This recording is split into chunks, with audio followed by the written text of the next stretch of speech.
Hello everyone. Today we are going to discuss about the Indian economy on the eve of the independence.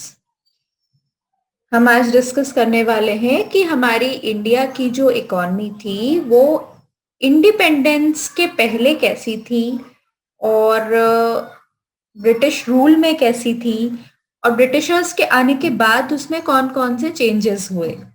सो जिसको कि हम कह सकते हैं Indian economy on the eve of independence.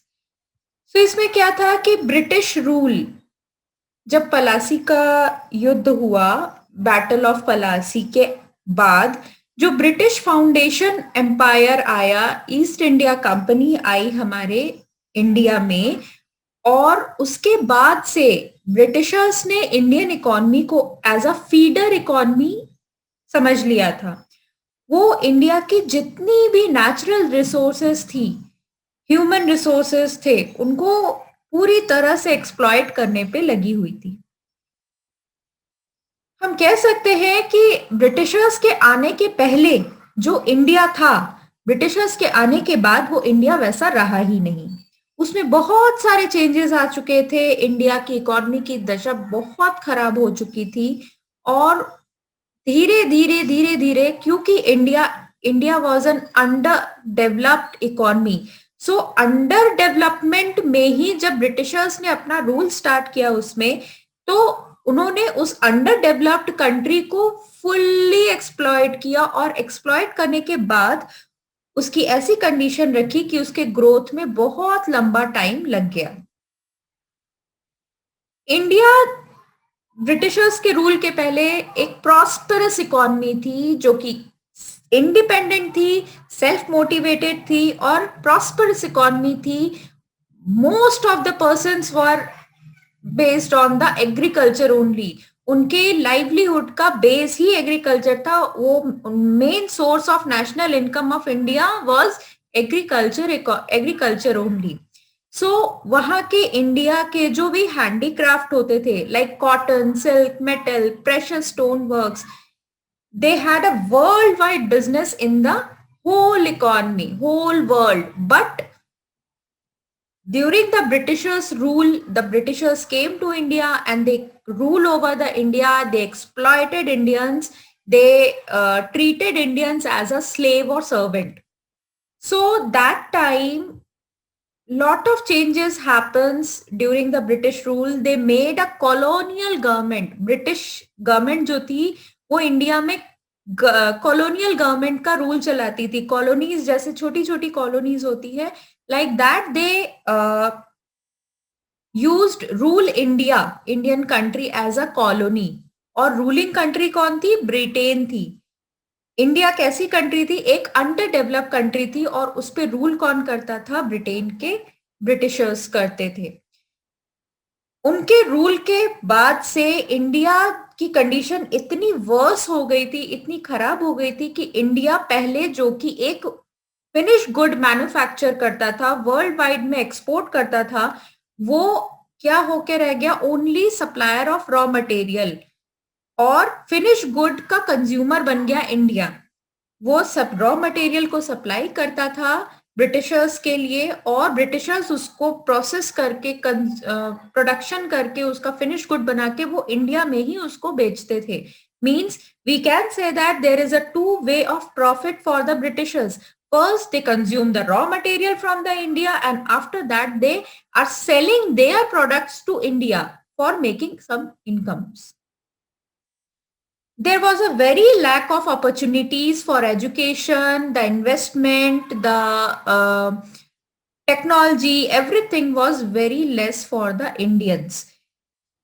They don't want to estimate their per capita income. वो उनकी per capita income को भी असेस नहीं करना चाहते थे, क्योंकि उन्हें पता था कि अगर हमने उनकी per capita income को असेस किया और वो कम आएगी और हमें उसके अकॉर्डिंग उनको इनकम जनरेट करके देना होगा. सो इसीलिए वो इंडिया की पर कैपिटा इनकम को कभी असेसमेंट नहीं करना चाहते थे. लेकिन कुछ लोग आए जैसे कि सिराज, दादा भाई नौरोजी, विलियम्स डिक और वीके आरवी राव. इन लोगों ने जबरदस्ती बहुत बड़े बड़े काम किए और उसके अकॉर्डिंग उन्होंने VKRV राव को कंसिडर किया कि yes you can estimate the national income of India, growth rate, India की ग्रोथ रेट क्या है, जो कि बहुत ज्यादा कम हो चुकी थी, less than 2% in the first half of 20th century में उनकी ग्रोथ रह गई थी, जो कि इंडिया के लिए एक बहुत ही बुरा टाइम था। हम जानते हैं कि ब्रिटिशर्स इंडिया की जो फुल इकोनॉमी थी उसका 80% economy was based on the agriculture income only. उनकी पूरी लाइवलीहुड डायरेक्टली और इनडायरेक्टली एग्रीकल्चर से ही जुड़ी हुई थी। लेकिन ब्रिटिशर्स ने सबसे पहला जो वॉर किया वो एग्रीकल्चर सेक्टर पे ही किया। उन्होंने एग्रीकल्चर सेक्टर को स्टैग्नेंट बना दिया। उन्होंने एग्रीकल्चर सिस्टम में लैंड सेटलमेंट सिस्टम ला दिया, जिसको कि हम जमींदारी प्रथा या जमींदारी सिस्टम के नाम से भी जानते हैं। वो क्या करते थे, वहां पे जो भी लैंड्स होते थे उसको जमींदारों के अकॉर्डिंग रखते थे, और जमींदार को, जो लैंड का ओनर होता था, उसको जमींदार को कुछ रेंट देना पड़ता था, जिसको कि हम लगान के नाम से जानते हैं। We saw the movie of Lagaan also. That time if they have a profit or not, but the farmers have to pay some lagan to the zamindars, otherwise they will lose the right of the agricultural land.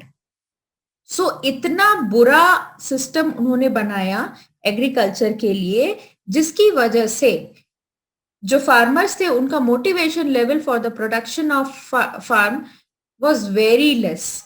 उसके बाद उन्होंने उसमें भी कुछ उनका काम खत्म नहीं हुआ, उन्होंने कमर्शियलाइजेशन कर दिया एग्रीकल्चर सेक्टर का।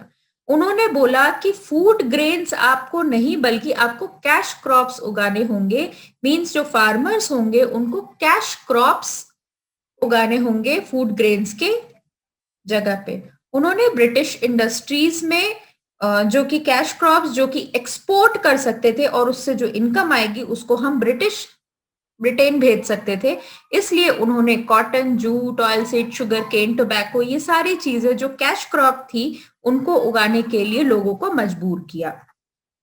आफ्टर दैट इससे क्या हुई, लोगों का मोटिवेशन धीरे धीरे कम होने लगा, फार्मर्स का मोटिवेशन कम होने लगा, क्योंकि एग्रीकल्चर सेक्टर में जो भी प्रोडक्शन करते थे वो उनको किसी भी तरीके का कोई रिवॉर्ड या इंसेंटिव एग्रीकल्चर सेक्टर में नहीं दिया जाता था।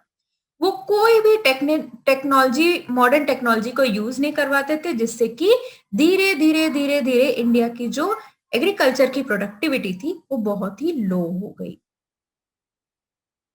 एग्रीकल्चर सेक्टर जब धीरे धीरे वीक होने लगा तो उसके बाद ब्रिटिशर्स ने इंडस्ट्रियल सेक्टर पे वॉर किया, स्ट्राइक की। क्या किया उन्होंने कि इंडस्ट्रियल सेक्टर मींस जो कि हैंडीक्राफ्ट इंडस्ट्री, जो इंडिया की वेल नोन स्टैब्लिश इंडस्ट्री थी, सबसे ज्यादा उस पे स्ट्राइक कर दिया उन्होंने। वहां के जो वेरियस मेटल्स थे, स्टोन्स थे, मार्बल वर्क थे, शिप बिल्डिंग थी, ये सारी चीजों को उन्होंने ऐसा कमर्शियलाइज कर दिया कि जिससे सारी चीजें वहां से रॉ मटेरियल्स जो है वो ब्रिटेन में जाए और ब्रिटेन में प्रोडक्शन होगा और उसके बाद वो फिनिश गुड को एक्सपोर्ट्स करेंगे और बेचेंगे।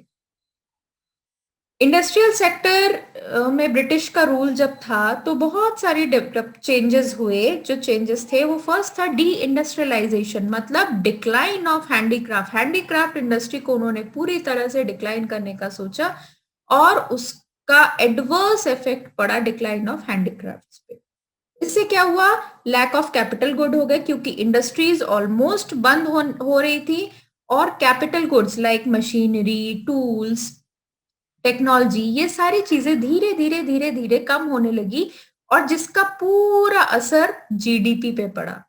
जीडीपी में इंडस्ट्रियल सेक्टर का जो कंट्रीब्यूशन था वो बहुत लो हो गया, बहुत मिनिमम हो गया और लोगों की इनकम भी कम होने लगी और अंडर डेवलप्ड इकोनॉमी जो थी वो अब जाके नॉन डेवलप्ड इकोनॉमी में कन्वर्ट हो रही थी धीरे धीरे। पब्लिक सेक्टर का जो रोल था, मतलब ब्रिटिशर्स का जो पब्लिक सेक्टर गवर्नमेंट का, ब्रिटिश गवर्नमेंट का जो रोल था वो बहुत ही लिमिटेड रह गया था बाकी चीजों में। ओनली वो जो रेलवेज थे, पोर्ट्स थे, जिससे कम्युनिकेशन था, इन सब पे उन्होंने ज्यादा इन्वेस्ट करना स्टार्ट कर दिया, जिससे कि वो अपनी चीजों को इजीली ट्रांसपोर्ट कर सके। धीरे धीरे जब उन्होंने देखा कि सब कुछ इंडस्ट्रियल सेक्टर पे भी असर हुआ, एग्रीकल्चर सेक्टर पे भी असर हुआ, अब उन्होंने फॉरेन ट्रेड पे भी घुसना स्टार्ट कर दिया। उन्होंने फॉरेन ट्रेड में भी बहुत सारी प्रॉब्लम्स क्रिएट करना स्टार्ट कर दिया। वो इंडिया में प्राइमरी प्रोडक्ट्स के इंडिया जो था वो प्राइमरी प्रोडक्ट का एक्सपोर्टर बन गया। मतलब जो भी रॉ मटेरियल्स थे वो एक्सपोर्ट करता था ब्रिटेन में, और ब्रिटेन से जो भी फिनिश गुड बन के आता था उसको इंडिया को मजबूरी के साथ इंपोर्ट करना पड़ता था, और जो भी उसका इनकम आता था वो सीधे ब्रिटेन की इकोनॉमी में जाता था और ब्रिटेन की इकोनॉमी को डेवलप करता था। ब्रिटिशर्स ने मोनोपोली कंट्रोल कर लिया, सारी चीजों पे खुद का कंट्रोल कर लिया, और किसी भी कंट्री के लिए वो इंपोर्ट एक्सपोर्ट या फॉरेन ट्रेड को रखना नहीं चाहते थे। Only India to Britain and Britain to India. उन्होंने इंडिया की जो वेल्थ थी उसको पूरी तरह से अपने ऑफिस को सेटअप करने के लिए, ऑफिस के इन्वेस्टमेंट करने के लिए, टेक्नोलॉजीज डेवलप करने के लिए यूज किया, और इंडिया की वेल्थ को बिल्कुल ड्रेन कर दिया। धीरे धीरे उसका असर डेमोग्राफिक कंडीशंस पे भी पड़ा। ब्रिटिश रूल का जो कॉलोनी रूल बनाई थी उससे ये हुआ कि बर्थ रेट भी हाई होता गया और डेथ रेट भी हाई होता गया। और एक्सट्रीमली उन्होंने एजुकेशन पे, खासकर वुमेन एजुकेशन पे कोई ध्यान नहीं दिया, और लोग लिटरेसी, लो लिटरेसी रेट का जो था वो एक्सट्रीमली हाई होता गया। पुअर हेल्थ फैसिलिटी, बहुत हेल्थ की कोई भी फैसिलिटी उन्होंने प्रोवाइड नहीं की, लोगों को खाना नहीं मिलता था, और वो इसलिए different different kind of disease के शिकार होने लगे, और उनकी जो डेथ रेट थी वो भी बढ़ने लगी। इन्फेंट की जो मोर्टेलिटी रेट थी, इन्फेंट्स, बच्चे जो पैदा होते थे वो ज्यादा दिन तक जी नहीं पाते थे, क्योंकि उनको पूरी तरह से न्यूट्रिशियस फूड नहीं अवेलेबल था। लाइफ की जो एक्सपेक्टेंसी थी वो बहुत लो हो चुकी थी लोगों के अंदर। पॉवर्टी बहुत ज्यादा भर चुकी थी, क्योंकि ब्रिटिशर्स ने फूड ग्रेन के प्रोडक्शन पे रेस्ट्रिक्शन करके कैश क्रॉप्स उगाने के लिए लोगों को मजबूर कर दिया था, और उनके पास और कोई तरीका नहीं था इनकम निकालने का। So this was the situation about the British rule at the time when Britishers ruled over India, and the demographic condition, the industrial sector, the agriculture sector, the foreign trade, everything was worst in condition.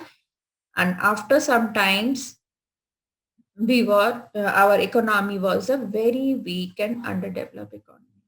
Thank you so much.